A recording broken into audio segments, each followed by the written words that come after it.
মধ্যপ্রাচ্যে যুদ্ধের দামামা, এবার কুয়েতের ভেতরে থাকা মার্কিন সামরিক ঘাঁটিতে সরাসরি আঘাত হানল ইরান। আকাশপথে ঝাঁকে ঝাঁকে ড্রোন পাঠিয়ে তছনছ করে দেওয়া হয়েছে সরাসরি পেন্টাগন থেকে পরিচালিত গুরুত্বপূর্ণ 3টে স্থাপনা। ইরানের দাবি, নিজেদের ভূখণ্ডে মার্কিন হামলার দাঁত ভাঙা জবাব দিতেই এই অপারেশন সাইক। বিস্তারিত সাদিয়া সিদ্দিকার রিপোর্টে। বৃহস্পতিবার শান্ত কুয়েতের আকাশে আচমকায় ইরানের ড্রোনের গর্জন। লক্ষ্যবস্তু ছিল একটি নয়, দুটি নয়, একযোগে 3টি বড় মার্কিন ঘাঁটি। ইরানি সেনাবাহিনীর দাবি, এই হামলায় মার্কিন বাহিনীর রসদ ভাণ্ডার, জ্বালানি মজুদ এবং গোলাবারুদের ডিপো পুরোপুরি বিধ্বস্ত হয়েছে। ফার্স্ট নিউজ এজেন্সি জানায়, অপারেশন সাইকের 23তম ধাপে ইরান তাদের অত্যাধুনিক লয়টারিং অ্যাটাক ড্রোন দিয়ে সরাসরি আঘাত হেনেছে কুয়েতের মার্কিন সামরিক হৃৎপিণ্ডে। সাইক অর্থ বিদ্যুৎ গতিতেই এই হামলা চালিয়েছে তেহরান। হামলার ভিডিও প্রকাশ করে ফার্স্ট নিউজ বলছে, হামলার নিশানায় ছিল কুয়েতের কুখ্যাত ক্যাম্প দোহা, আলী আল সালেম এয়ারবেস এবং ক্যাম্প আরিফজান।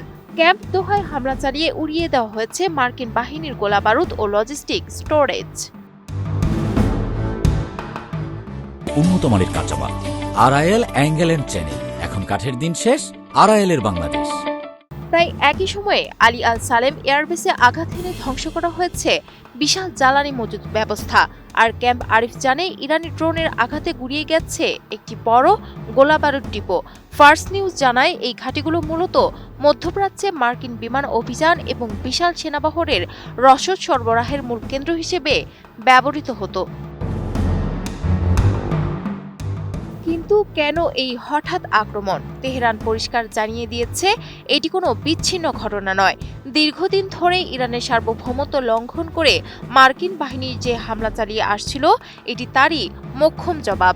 ইরানি সেনাবাহিনী এক বিবৃতিতে হুঁশিয়ারি দিয়ে বলেছে, দেশের সীমানা রক্ষায় এবং যে কোনো আগ্রাসন ঠেকাতে তারা বিন্দুমাত্র পিছপা হবে না।